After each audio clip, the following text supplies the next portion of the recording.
अस्सलाम वालेकुम। अगर आप भी कोई छोटा इन्वर्टर यूज कर रहे हैं जो कि सिंगल बैटरी है या फिर डबल बैटरी में वो मैक्सिमम 2.5 किलोवाट का है, तो उस इन्वर्टर के साथ सबसे बड़ी प्रॉब्लम ये आती है कि वो बैटरी को सही तरीके से चार्ज नहीं करवाता और बैटरी की जो चार्जिंग है वो कंप्लीट नहीं होती या उसमें कई किस्म के प्रॉब्लम्स आपको देखने को मिलते हैं, जिसमें सबसे बड़ा प्रॉब्लम है कि बैटरी की ग्रेविटी पूरी नहीं होती।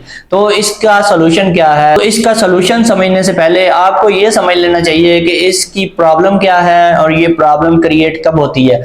तो जब भी ये इन्वर्टर आप परचेज करते हैं, आपने देखा होगा इनके साथ बैटरी केबल्स साथ मिलती हैं जो कि इन्वर्टर के साथ ही आती हैं। इन्वर्टर के साथ आने वाली इन बैटरी केबल्स का साइज अगर आप देखें तो ये अप्रोक्सीमेटली 12 mm की या फिर 10 mm की होती हैं। इनकी मोटाई जो है वो बहुत कम होती है और बहुत ही कम आपको नजर आएंगी कि 16 mm वाली केबल किसी इन्वर्टर के साथ अगर आपको मिल जाए तो आपके नसीब की बात है।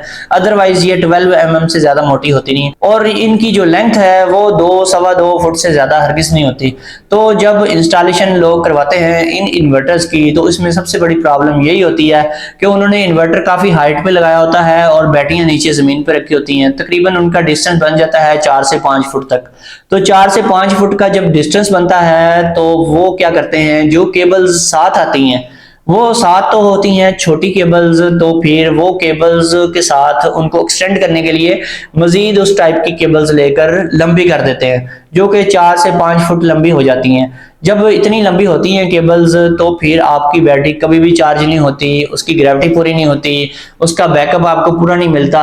क्योंकि अगर इतनी लेंथ आपने यूज करनी है तो आपकी जो केबल्स है या तो आपको केबल्स डबल गेज की लगानी पड़ेंगी जो कि 25 mm की होती हैं, ठीक है, और या तो फिर आपको उसका डिस्टेंस कम करना पड़ेगा।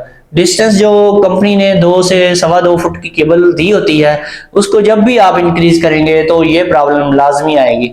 तो इस प्रॉब्लम का सबसे आसान जो हल है वो यही है कि अगर आप बैटरी को इन्वर्टर के करीब नहीं कर सकते तो आपको 25 mm गेज की केबल यूज कर लेनी चाहिए या फिर कोशिश करनी चाहिए कि बैटरी और इन्वर्टर के बीच में जो डिस्टेंस है उसको कम कर लें किसी तरीके से, या इन्वर्टर को नीचे कर लें या बैटरियों को थोड़ा सा ऊंचा कर लें, किसी टेबल या स्टैंड के ऊपर उनको रख लें तो फिर आपका काम चल सकता है। इसके अलावा कुछ लोग वो भी होते हैं जिन्होंने डिस्टेंस ज्यादा नहीं रखा होता, यानी कि जो फैक्ट्री केबल होती है जो इन्वर्टर के साथ ही उनको मिली होती है उन्होंने वो ही 2-2.5 फुट की केबल यूज की होती है और उनका डिस्टेंस भी पूरा पूरा होता है लेकिन फिर भी बैटरी की ग्रेविटी पूरी नहीं हो रही होती। तो उन लोगों को चाहिए कि बल्क चार्जिंग वोल्टेज को थोड़ा सा इंक्रीज कर लें, वो फ्लोट चार्जिंग को ना छेड़छाड़ करें, उनको उधर ही रहने दें 13.5 पे। कुछ लोगों ने फ्लोट चार्जिंग को 13.8 पे रखा होता है जिसकी वजह से उनकी बैटरियां जल्दी खराब होती हैं। खास तौर पे जो नॉर्मल बैटरियां होती हैं उनके फ्लोट वोल्टेज कभी भी ज्यादा नहीं रखने चाहिए।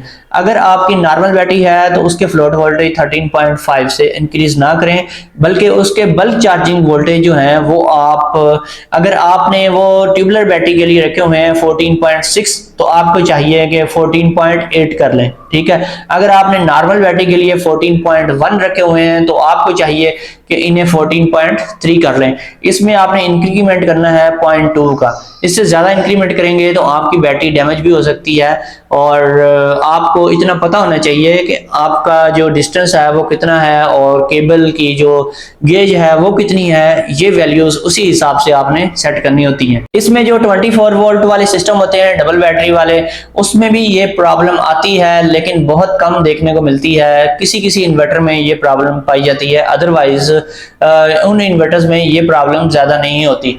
उसमें आपने इसकी वैल्यू से छेड़छाड़ नहीं करनी, आपने उसमें जस्ट यही करना है कि आप जो केबल है उसकी लेंथ ज्यादा ना करें, अगर ज्यादा करनी है तो 25 mm की गेज की केबल यूज करें।